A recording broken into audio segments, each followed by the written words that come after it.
Rhythm চিল্লু চ চ পড়তে যাবো চ।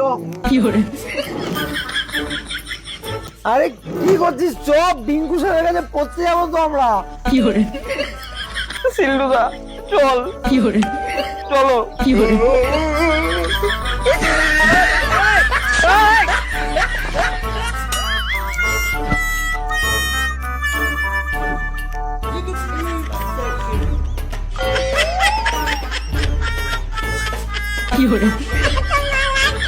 কিরে, এই আড্ডামরাটা আবার কে?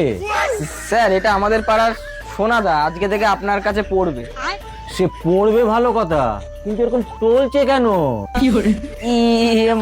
মানে স্যার ওই ঘুম থেকে উঠে এসছে তো, এই জন্য একটু টলছে আর কি।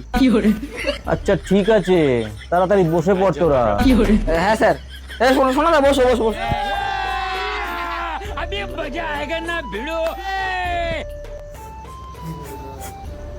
এই রিতম, এই মদের গন্ধ আসছে করতে গেলে? মানে কই স্যার, আমি তো কোনো গন্ধ পাচ্ছি না স্যার। বললেই হলো। আমার নাকি দিব্যি গন্ধ আসছে, নিশ্চয়ই এই মালটা মদ খেয়ে এসছে। এই, তুই কি মদ খেয়ে এসছিস এখানে? না স্যার, আমি মদ খেয়ে আসিনি।